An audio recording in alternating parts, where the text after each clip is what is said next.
Welcome back to another iteration of FarfaCast, in which we invite various boys from out the world to talk about their Yu-Gi-Oh adventures. And today we're going to be doing the European WCQ that had just occurred last week, so sorry for this one being slightly late. But we are going to be looking over some of the world's competitors for this year, and we are basically just going to take a look at their deck lists and how they had that journey to Worlds and where we are currently and present. So first, to my left here is Raphael Neven of ARG Europe. Hi. Anything you'd like to say? Little, small intro, anything? Please like us on Facebook, Instagram, all that good shit. Thank you. Very cool. And we also have Jonas Koschel here of E-Man Games. Hi. Hi. And Herman Hansson from Frozen Card Gaming. Yeah, hi. The very first Scandinavian and Swede to qualify for Worlds. Ain't that something? Oh, really? That's no, cool. actually, there was a guy in 2010, but he got in top 8 and got in because the first pick or something like that couldn't go. So I am the first in top 4, not the first to qualify. Oh. Oh, okay. Well, there you go. I would just say you're the first. No one remembers that. Yeah, no one's gonna know that. Yeah, Just it was say a while you're ago. The first real one to qualify. Yeah, exactly. You say that, but, Marcello did win a YCS coming 33rd through a pass down, so, it happens. I mean, Gali won the first World Championship he went to by placing 8th, right? And the first 7 Yeah, guys didn't I think so. have a visa or passport. So. First 7? Didn't you know that story? That's legendary. That's insane. 7 people. Yeah, okay, so he the was first 7 replacement number people. 8. Yeah, and then he won. That is... Wow, okay. So anyway, Worlds is a big deal. Worlds is something, because of the new point system, we're able to work towards and build up over the course of the whole season rather than just, one-off event. Maybe you'll top, maybe you won't. Or not even top, maybe you'll get top 4. Very, very high up you need to finish. So, for, I believe, Jonas and Raf, both of you have been planning from the beginning to do the world race, and it was always your intention to try and, build towards this. Herman, was it your goal from the start of the season to go to Worlds? Well, I think it's like everyone's goal in a way, but I hadn't planned for it. Oh, sure, yeah. We all want to go to Worlds, but in terms of, the race itself, it was just, were you saying, that isn't possible in Sweden. It's we have 5 or so regionals a year, and most of them are several hours away from me. So I could only attend 2 of them, I think. How many regionals do you get in Sweden? 7? I don't know. It's most of them aren't possible for me to travel to because Sweden's a really long country. So most people in Sweden just live in the south, right? Mostly. Well, yes, but it's still 5 hours or 3 hours or. Oof. For any. It's region. like when you look at a map of Australia and you feel like it's not that far away and that you have to casually travel 10 hours Yeah, that to is. get from one city to another. That is true. So yeah, how has that journey been when you're planning for the race itself, Raf? You, I think from midway through last season, even you were trying to go to Worlds, but you always dedicated your time and effort to going to Worlds through the race. How does that planning process start for you? It was really weird in the beginning because if people remember that when I started grinding after YCS Utrecht, so when the season started, they hadn't announced yet that my points would count, because the old system from last season was that only the people in the big 4 countries, France, Germany, UK, and Italy, could qualify, even if someone else was with a lot of points would be close or would be first. I remember the season that I won Prague, that Christopher Nielsen was insanely high up the ranking, and just it didn't matter because he wasn't from those 4 countries. And that was still the case when I started grinding. I just heard from various sources that there was a chance they were changing the system, but I didn't know for sure. So it was all a huge gamble when I started. Yeah, I completely forgot about that. Yeah, so initially, for anyone who isn't aware, the way the Worlds worked last year was the highest qualifying point recipient would go to Worlds from Germany, the UK, France, and Italy. But if you are from an irrelevant country like Raf's, unfortunately. Yeah, then you just get fucked. Exactly. So Yeah. Oh, you're from Denmark? Oh, tough luck, son. Like, that's how it worked, and thankfully they changed that, because that's of course super unfair. Feels good to be German. Yeah, Yeah. must be nice. Yeah, one time. So yeah, it was kind of wild. Well, I mean, this system is also better for most of the Germans, because Yeah. the last system was always like, I spoke to so many Germans last season, and they were like, I'm not gonna grind because Joshua Schmidt is going, because there was one German spot, and now there are also more spots for multiple Germans, which means it's more accessible, because if there's one spot and Josh tries, then most of the time Josh is going, which was like what some of my German friends were afraid of last season. So I think the system change. I mean, the system is not perfect, but that change was a really good change to make it a top 8 and lift the country lock, because that was ridiculous, of course. yeah, it's really like tough if you're like, you know, trying to go for the world's race from any country that wasn't like the big four. It's like, imagine in America, you know, Texas got a representative, and like New York, but you know, if you're from like Ohio, it's like, well, go eat some Yeah. potatoes, I guess.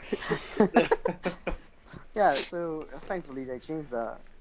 So Because I wanted to try last year already after Prague, but then I came to the realization that I was like, I'm not from Germany, so. Jonas, I'm pretty sure from the beginning you have been planning the world's race, correct? Like not really, because it wasn't like Raph did. I think you were pretty sure from the start on that you're gonna do the grind, right? Yeah, I took a year off, basically. Yeah, for me it was like I'm just gonna try like perform best, and I'm pretty lucky, and in the area where I'm from, there are so many regionals. Like when it's regional season, I can go to like one regional, maybe even 2 per week, and I only travel like 1 hour at max. So and this season it really depends on like the finishes at the YCSs, because they give so many points, and I think I don't know how many YCSs Adrian topped, but he's one of the few people who like really grinded the regionals to get into the top 8. Paul as well. Oh yeah, Top yeah. like 2 at max.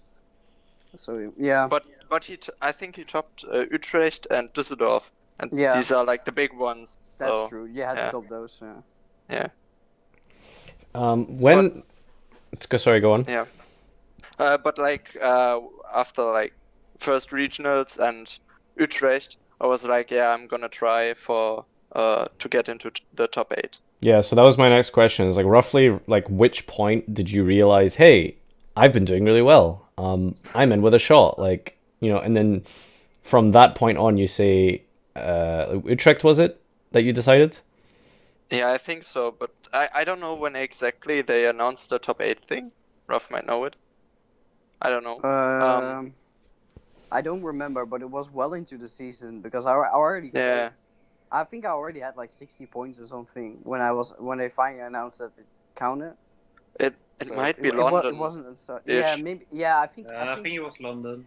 Yeah, around London. So I guess then around London. But like Utrecht was a really good start, because it was one of the few YCSs with top 64, which means if you go further, you get even more points. So the winner got like 69 points. I know, 96. My bad. Yeah, 96. Yeah, because it's the Yeah. normal 32 plus 64. And Yeah. and so from that point on, like, you know, so you recognize that you're doing pretty well and stuff. Like, did you like start going to more regionals and stuff, like deliberately to like go out of your way? Like, for example, I think like the opens and stuff generally get more points and stuff. Did you like start pushing for worlds after that? As I said, I'm pretty lucky, because all the big regionals are in like my area, and yeah, I went to a lot of regionals, but if I find like the current format entertaining, I'm going to these anyway. But I think I went to some regionals I usually wouldn't go to. Yeah. But it started to fall off in the end of the season because I felt kind of safe. Yeah. Herman, you have a couple tops this season, don't you? Yeah, I won on nationals, but I don't think I actually topped. I just make like round 11 and then brick or something. Like every event. He was a Prankits guy, like one of the few Yes. Prankits guys in Yeah. Milan. Then I got paired against Danger FTK, and then I did not open good. Fun. Yeah. Who was the Danger FTK for? Because I think we know all of them. Joshua Schmidt? Yeah. Okay. Unlucky. Did you lose the dice roll? No, but I opened 5 prank kids and I couldn't play game. So. See, that deck needs a Link one, and it would be insane. Yeah, but then it would actually be like tier 0. Yeah, probably. So like one monster gets you a +10. Yeah, exactly. So for the Worlds rates itself, I guess like you probably weren't like pushing for it at all. Like it was kind of like the European Championship was your event that you know, I've seen you throughout the formats and stuff, like slowly, you know, growing into like a bit of a name, especially for your respective region. I think pretty sure all Scandinavians would recognize you. How have you like gone from there to where you are now to like now you're like a world's competitor? Like how does that feel, and like where do you like what is like your goal coming into this? It's like I've always like tried to go to worlds in a way. It's like I started in Sweden here, of course, and I started traveling in 2016. But I'm kind of like a grindy guy, so I just try to grind online as much as possible. So I play a lot of Dueling Book, I play a lot of tournaments. I saw you on Dueling Book like every time I was online. It was so wild.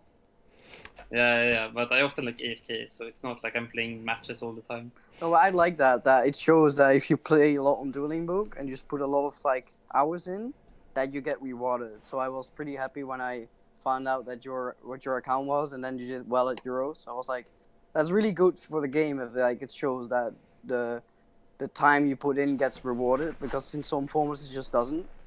And well, that was a really good thing, I thought. I played the Dragonet deck like a long time on Dueling Book, and then I switched to Sekka until the day before the event, and then I just kept bricking in testing, so I just went back and went with a gut feeling, and it got me there. Yeah, that's good that you went with what you're comfortable with. We're gonna go with the deck list discussion momentarily, but because you especially played a really like unique deck of Thunder Dragon, but when you qualified for Worlds and you like had your like top 8 match, like what is it like playing in a top 8 match? Like I can't imagine like the stress and like the atmosphere. There was a lot of stress, and my opponent kept hurrying me up because I think his only win condition was me getting a game loss close to time. Weird. I like one die roll, then you open no hand traps game 1 and game 3, so did you misplay at all? One time lucky. In the top 8 or yeah, like because I can imagine just that specific match is just like you'll do like really basic things wrong, like summoning an aggro pain in the wrong zone or something like that. No, I actually didn't do like anything like that all the time. It's like I knew my deck, so it was fine. Yeah, okay. And like I opened Dragonet both games, so easy. The easiest like top 8 match of your life, right? Nah, he played all the guys, but my Levenir hit mine in his hand like both games. Very cool. Very cool. So I guess like before the event itself, it's really unique because especially for you, Raph and Jonas, you're kind of like it's different because you have 2 metas to prepare for. The most important one, of course, is the playoff, and then if you do well, who cares? You know, the main event can just doesn't matter, right? But I would assume like so if we look back, I suppose a little bit before Euros, we had the WCQ the week before. I'm sure you guys paid very close attention to that. You guys probably are personally involved with some of the players who might have played in America. You know, specifically sticking to the playoff, like what was your thoughts going into the playoff, in terms of like the WCQ, like how was that influencing you? Yeah, Jonas, you can start.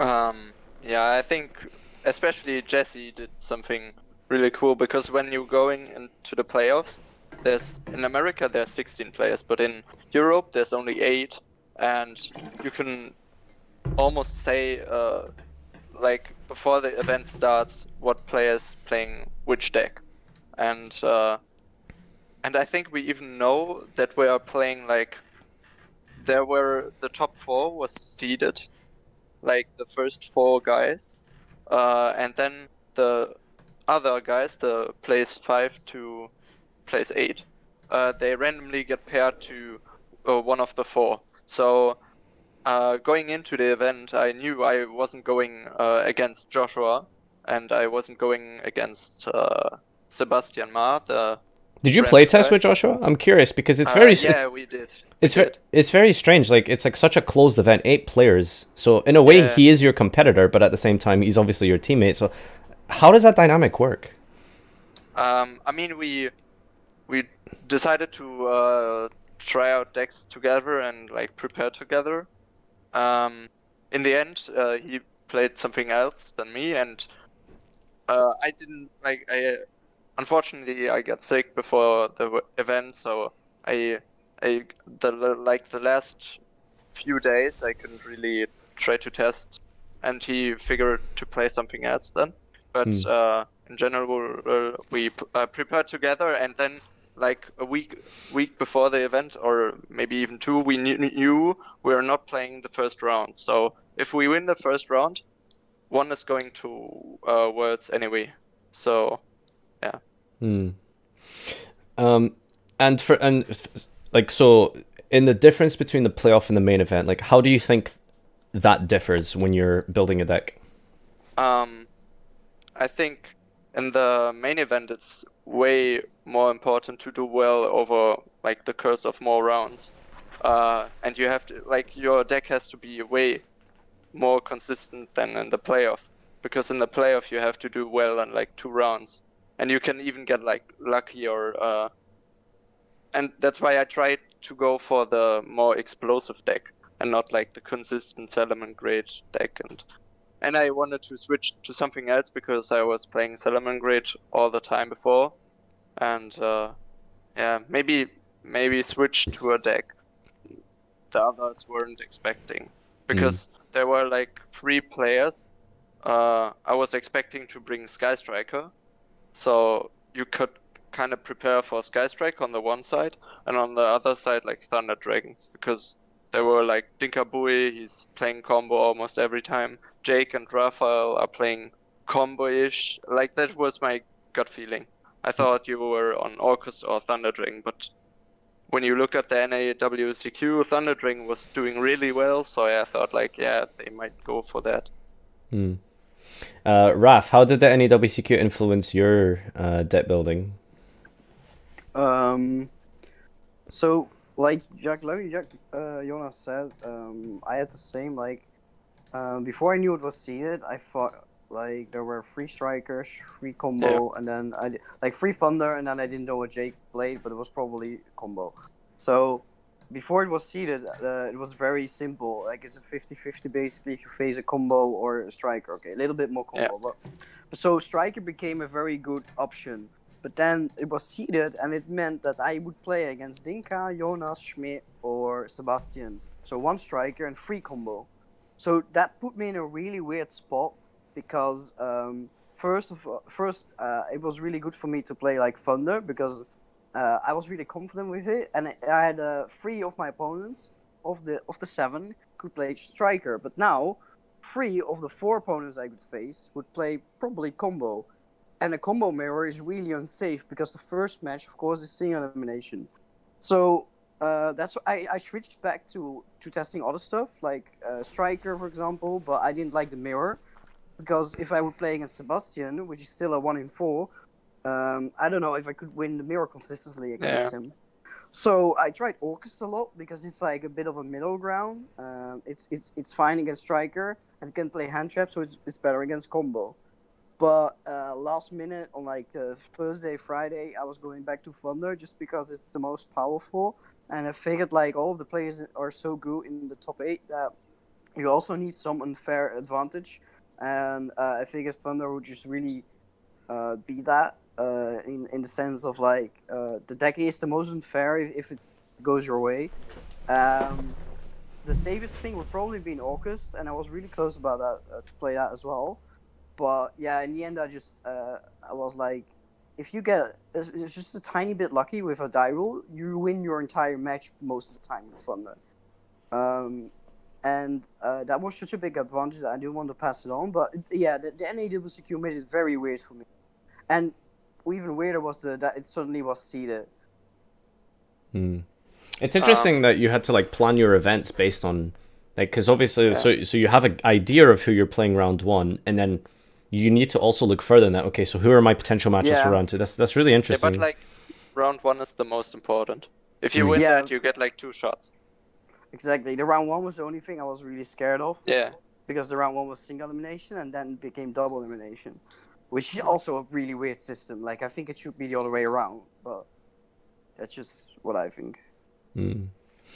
Herman, you were probably keeping an eye on the NAWCQ, and I think it's fair that everyone can agree that Thunder Dragon is just the de facto like strongest deck. Maybe not like the best deck, but definitely the most powerful.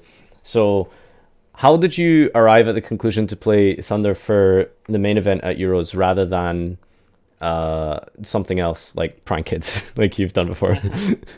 I actually had tested Thunder like many weeks in advance, and I had a friend at the NVSQ who played my exact list plus 4 Crusadias or something like that, and he got top 64. I mean, so I knew the deck would work, and it's sad that he lost in top 64. He opened like 3 Thunder Dragon, Dragon Duo, Dragon Roar.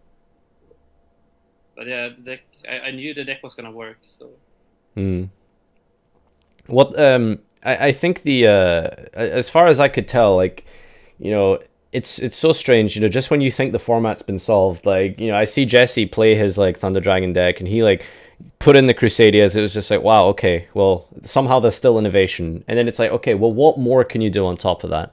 And then you just come out with this like spell version, which revolving around Eben stuff. Like, tell us a little bit like about the basics of your deck, because it seems like Dragonet seems to be very important. Like, what exactly does this do for anyone who might not be aware?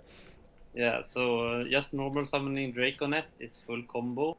Like almost always Titanic Galaxy, Seal, Abyss, and Colossus. Maybe 2 Colossus, maybe 1 or 2 set Fall by the Grave. So just opening Dragonet in itself is like super Exodia.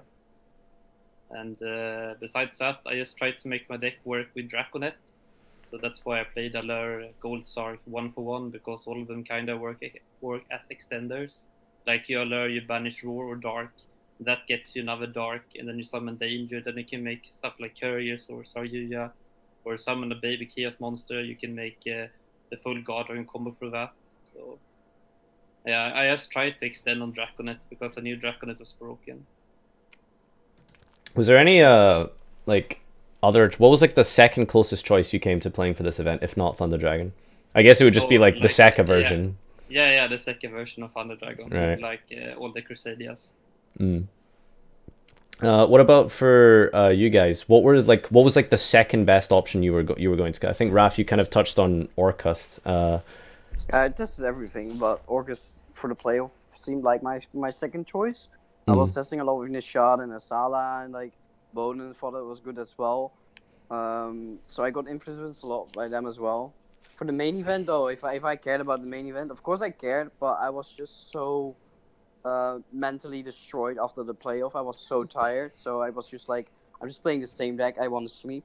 But if I would have prepared like well for the main event as well, I would have probably played Salamangreat because it's the most consistent deck over 11 rounds.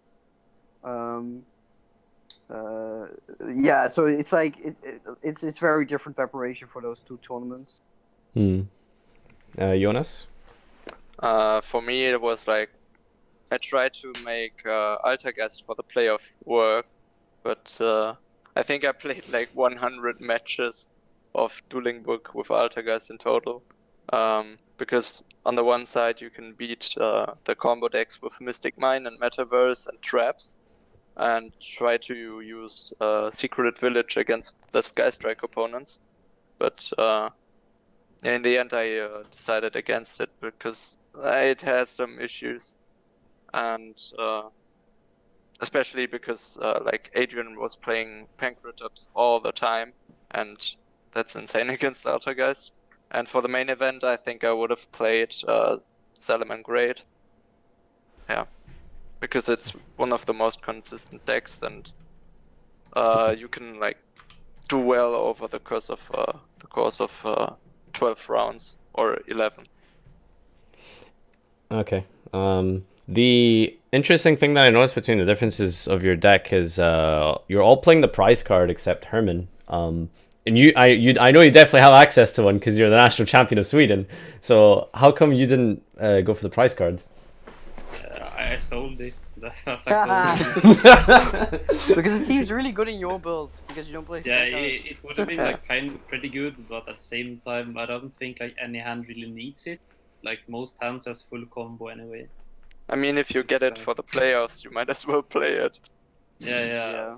That's why I played it. Just a side note, what do you guys think about prize cards being good? Like I don't meta. like it. I Yeah. think it's fine if it's good, but if it's meta defining, it's bad. So like I'm against cards like Cybersand and Crush Card, but I'm like cards like the prize card, the Chaos Emperor Dragon. It's just like it's fine because you can play the deck without Yeah. it easily. But if you have it, it's just it makes certain hands better, and that makes the card more valuable. It means that if you get further second at the YCS, you get a super rare, you get more than 200 euros for it, which I think is fair if you get some money back you put into the flights and the time you put in testing. Like I think it's fair that you win, even if you win like nationals. If you get a prize card that's worth 500 or more, that's just like value for your time and effort you put in. Well, if you get like, I mean, I won Diablosis as well, which as an ultra was even not that much. It's just like, I think a good prize card make it so that the people who consistently do well, they just get more value for the Yeah. time and effort they put in, which I think is very good for the game. But of course, the prize card can't be something that you need to play to have in your tier 1 deck like Crush Card, because that's just really toxic. I think a lot of people didn't play Thunder because they didn't have the prize card. Like a lot of people were I like don't know. thought that it was like. I'm not something- sure because I don't I mean, agree Thunder with that. Dragon Like, is expensive. Not the Yeah, best. it is expensive to begin with. It gets more expensive. Yeah. I agree with what you said, because I think on the one side it's not great if you're a player, like if you want to play the card, but I think it's really good for if you like as a reward, because the prize card now is worth so much more than usual prize cards and like others. Kaiser and like Yeah, stuff. Like, yeah, because when you do well this season, it was hella rewarding because I mean, I don't know, I got like 4 prize cards this season, so this is like if I could ever choose a season to do well with yeah, it was this. it would This yeah. definitely this one. And maybe the one with Minerva, but yeah. So I think we're gonna talk a little bit about like the different decks and options for the format. So feel free to like interject and give your points as you see fit. I think the biggest and most popular deck of this format is Salamangreat, and for reasons that could do with representation, because of its accessibility, because it's just so cheap. So reasons like that are what makes it do a lot better. How do you feel about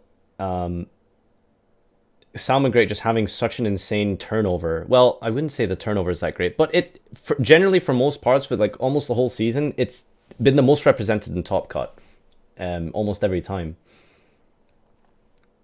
I think there are many different reasons to it, because first it's a good deck, it's consistent, and it has a lot of tools.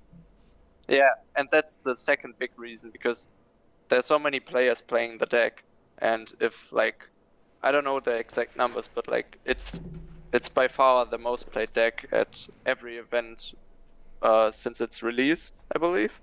Yep. And it's super cheap, so almost everyone can get it. And I mean, if you want to play super budget, you don't play Phantasme then. It's also And not very hard yeah. to like learn, right? It's No, you just like the have to basic- learn, the basics. like, Yeah, the combos. the Yeah. basics are good. The basics Easy are to really learn. like beginner friendly. Yeah.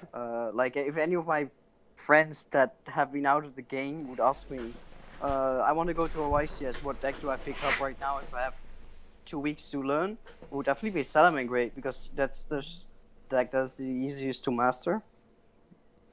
So especially for those huge YCSs like Dusseldorf, like it's just really for everyone who just wants to get back into the game, Salamangreat is just the best deck to start with. Yeah, I think I love Salamangreat. I know it's really resident sleeper for some people, but I think it's so I think it's so boring. Yeah, but I think it's so cheap. It's so accessible for anyone who wants to like, It's good for the game though. Yeah, to like Yeah. For sure. It's good for the game. it doesn't do anything super cancer. I guess like turn one dweller can be kind of As aids. soon as you put Sanctum, Yeah, stuff, yeah. like Yeah, Sanctum is like kinda. But generally, I think it's a positive force. What are like some of like the crazy like deck options you guys like considered like for anywhere at the WCQ? Was there any like just like like Vlad, for example, like he's on your team, Raph. Like he just shows up with freaking Infernoid. Like did you ever consider something just outlandish like this? seriously, you ask me that? I played Luna Life for YCS. Let's be real. Of course, but like I mean, this Yeah, specific like- event, did you like think of anything? No, like this event, like for the playoff, I was looking at stuff that could have been like, like mind blowing. Like I tried to look for the Luna Light factor basically, and I knew Vlad was working on Inferno, and I also knew it would have potential. But he said like that it was very like Good Like, you have against to put- Salamangreat, right? yeah, it's very good against Salamangreat. Striker match was pretty hard, and he also told me like you have to put a lot of time in it. And when he was starting to do that, I had like 2 weeks left. Yeah, like It doesn't seem Yeah, that I played on complicated. Dueling Book. I played against it's like him. if Oh, you did make you? like one Yeah. mistake, it's like it's not very forgiven if you make mistakes. So that was scary as well. Besides that, I expected at least 3 strikers of the 7 opponents, and the striker match wasn't very good. He said. But yeah, of course you look for stuff that could help like that, but you also don't want to take unnecessary risks. So it's a bit finding a balance. Like I wish I knew about that Luna Light Orcus deck for Euros, because I didn't really care about the main event that much anymore. And that seemed so much fun. I played that at locals. Like something like that could just be like such a surprise factor. But yeah, I didn't find anything that was too convincing for the playoff, which is fine. Like you don't, like I said, you don't want to take risks with such Yeah. important matches, especially the first one. It's just single elimination. Like, sure, it's really cool to take something that no one knows, but it can backfire. And then if it backfires in your face, you throw away the most important match, maybe of your entire career. Then you will never forgive yourself. So it's a bit of a double-edged sword. Like, I'm not sure. Was there anything like super spicy, Jonas, from E-Man games? No, I don't think so, because I usually try to. I'm not like the surprising The player Crusader that deck. picks up super new stuff. Yeah, the Crusader deck, yeah. But I was just focusing on the playoff most of the time, so I didn't really talk with our players about like different stuff other than the playoff. And for the player, as Raph said, it's like really weird because you can't like you could play a deck that targets Sky Striker and Thunder Dragon, and you don't have to worry about Salamangreat. But I don't know, it wasn't like my I didn't want to take the risk to like play a spicy deck and then like open like 3 bricks and can't do shit and get comboed. Yeah. I thought about burn. Like I was like thinking maybe that could give you like 2-3 wins and then you go to rolls, but it was way too but scary. if you get and then you get paired against Sky Striker and you Or cry. you get unlucky and Neven hits mine. Yeah. Yeah, exactly. that was exactly my fault. So. I mean that's the deck I would have took. I'm just saying it's pretty easy, free wins. Yeah, that's what I would have done. It's also not that good against good players. Yeah, like in Thunder, you can pass turn 3 times. You just discard like lights and darks, and then you hit like a 50% chance almost. Also, to hit, spell canceller Metaverse. like destroys Mystic Mind Burn. Yeah, unless they have the Ring of Destruction. Yeah, that's one card, and against the 3 cards you side, like it's just destroy. And if you go first as well, you just keep it in hand, and then next it's like destroys them. It's so funny because it turns everything off. Do you guys know if you're getting a ban list at all for Worlds? Nothing. No. We have no clue. I actually messaged the Konami guys about like if we can get like even just a date of like not a ban list but like the world's ban list, quote unquote, because they're like last year I think there were life gain cards not allowed or something. Wait, But what? even then I think I don't remember exactly, but I think emergency provisions and stuff wasn't allowed. Really? Yeah. Huh, I Shit. did not know There goes this. my deck. Shoutouts to the sorry, It go on. doesn't really change anything, to be honest. Like, it was just a bunch of bad cards being not allowed. But and yeah, I asked the Konami dude, and they said no, they have no clue. I don't know. Did we have these time rules last year? I can't even remember. Yeah, that's Yeah, I think so. basically what decided most of the tournament. It's ridiculous, is it? Like the time rules like they make special rules for Worlds because of the time rules. Like it's crazy. Yeah, maybe they'll ban Ghost Sister or something for Worlds. Like Yeah. some of my friends even thought about like they would ban Mystic Man because it's not fun to watch. it's not. So, like- Yeah, like I still have that theory. It's like super boring and I mean, like wanna show like 30 minutes of mind stall. yeah, there was one match where it was like activate mine, and it was like okay, pass turn, like literally like 20 times, and it was just like, what the fuck are we? What are we watching? Jeff Jones at the WCQ. I don't think it was Jeff Jones. No, I was talking about the EU WCQ, but yeah, there was like one match. It was like stupid like that. It was ridiculous. Is there like just I guess mentioning the ban list really quick? Is there anything you guys like want to see? I wanna see mine banned. I think everyone does. I don't think. Can we all agree that card shouldn't be existing or? No, it's very healthy. I don't know what you guys are on about. So yeah. I personally, I just kind of want like, not really. I don't want any major changes. Like I feel like it's kind of like okay where we are. Like the format is, it's in a good place, you know. Yeah, I think like Thunder Dragon is a little unfair, but at the same time, it's like it doesn't have any. You could hit LP or something. Or Levianeer. Yeah. I think Levianeer in a really vacuum unfair. is not even that unfair to be honest. Yeah. It's only unfair if you can like search it from the deck. Yeah. For nothing.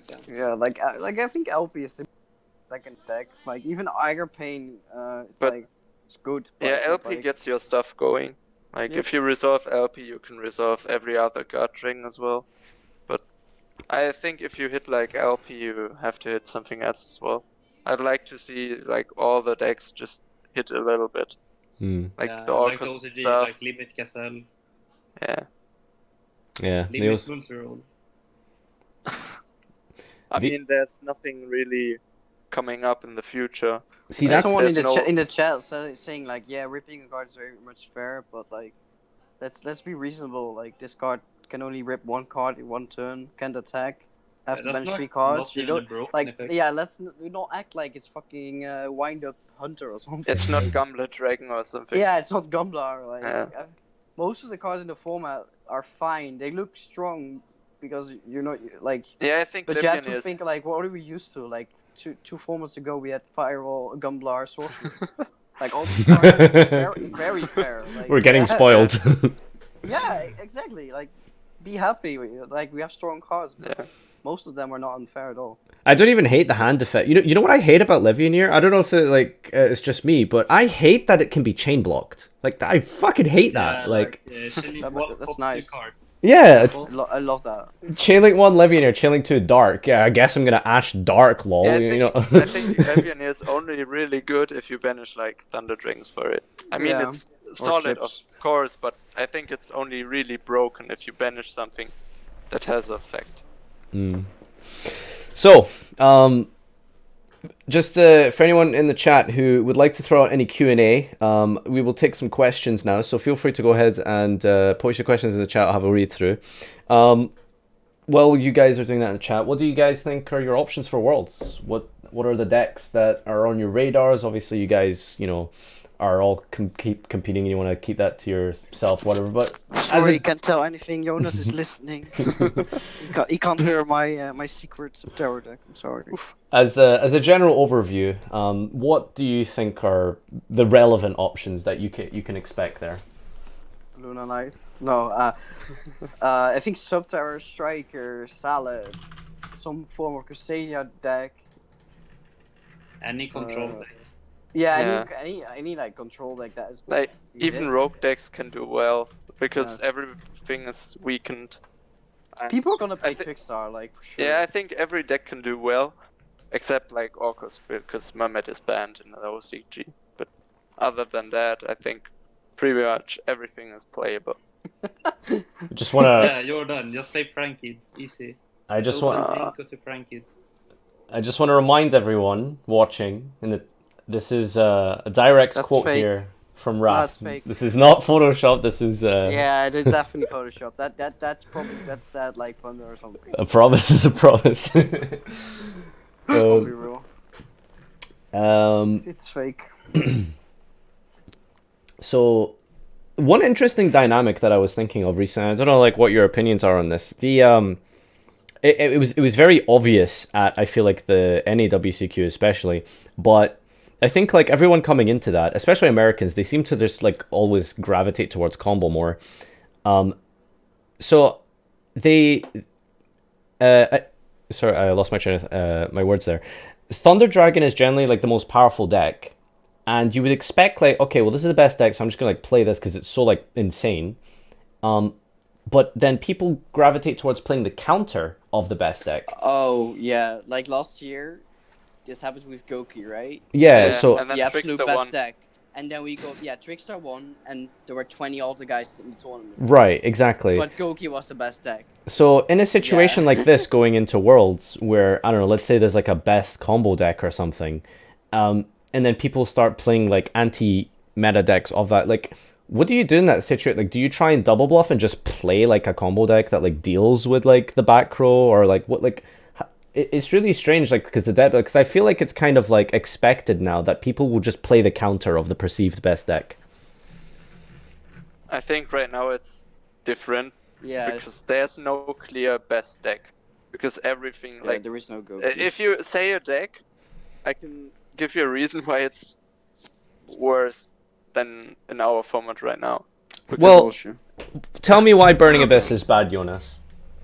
I think I'm not 100% sure, but I think there might be Burning Abyss cards on the OCG ban list as well. All of them are like unlimited. Oh yeah, No, they have I free think they Breath free and free Dante. Sword, I think. Yeah. Yeah, they have free Dante, free Beatrice, free. Oh, Goki. they are free. Okay. BA is untouched. I think I have to play it. Wait, what? Why is it so good over there? TCG list, so we still Yeah, but they got Max C, so Yeah, I yes, know. Too bad.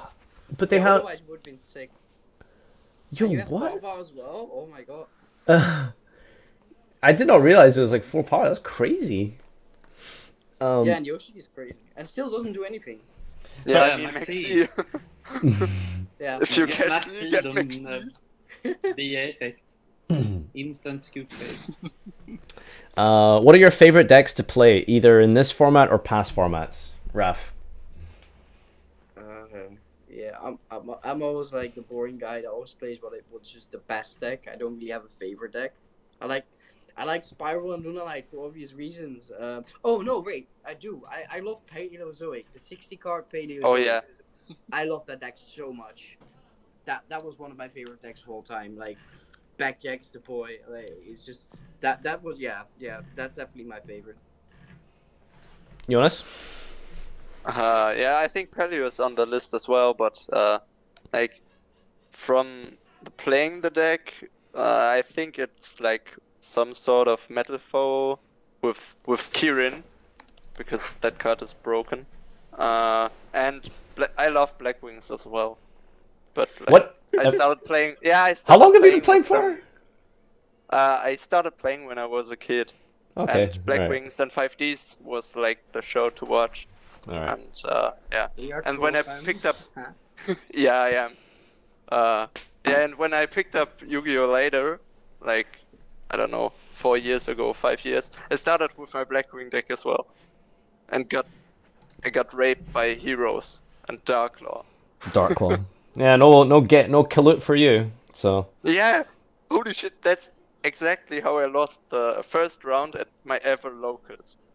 My opponent said you can't use Kalut, and I didn't understand it. what? What do you mean? It was literally like that. Yeah, how None did you of out some Darklaw? Yeah, you don't. Summon Gale. Herman, what have you been? What's been one of your favorites?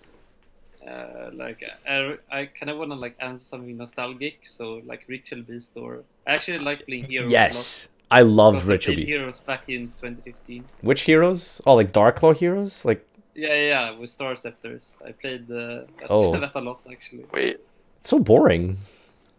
Nah, it was when pretty was fun. it? Star Scepters, like the stick share. Yeah. Yeah, you made It- like it was, Infinity Darklaw and stuff. Oh god. That reminds me of the Toad Darklaw deck. I hated that deck. Yeah, yeah. We did watch it get sphere modded last year though, so that was cool. Okay, so I think I'll just wrap up with like one final question to each of you. If you were to ban or bring back or limit or whatever, just one hit to the ban list, either bringing something back or removing, what would be the single thing that you would do? Herman. Cannon Hawk to 3, easy. Is Oh, it really yeah. that big deal? Is it really a big it deal? Yeah, is. it is. Like, it you is. can't use like the Rampengu to search Cannon Hawk. It's like, Yeah. really bad. Oh, yeah, I guess Ryan Peng is important. But you can Yeah, say... that's a good one. Yeah, okay. Raph. It's probably not good for the meta, but I won't have you Storm back because it's one of my favorite cards, and I don't like backward decks that much. So. But it's probably not a good idea. And I would get rid of Mystic Mine. I think that's just two things I would do. Jonas? Oh, that's a tough one. I guess I'll go by Unicorn Kirin, the Major Spectre one. It's bring not back- healthy, but it's like just sitting on it in defense position, you feel so safe.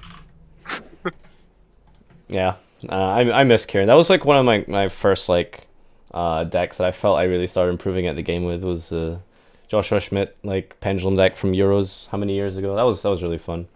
I would bring back Lavalval Chain just if anyone's wondering. I don't care if it's like That's unhealthy. bad. I don't That's care. bad. I miss summoning Archfiend. I don't give a shit what anyone says. That's Vlad's gonna make an FTK with Chain if Chain is back. Oh yeah, a chain That's bad for the meta. chain comes back. There's like 10 FTKs probably. But who cares? All right. It's like Tidal got unbanned and then there were 10 FTKs in OCG. All right. Well, I guess that's gonna wrap it up. So this has been your European Worlds whatever podcast thing, and thank you so much to everyone who has joined me here today. E-Man Games, ARG Europe, and Frozen Card Gaming. Make sure you check all of them out on Facebook and various social medias. And until next time, everyone say goodbye. Bye. Bye. Bye.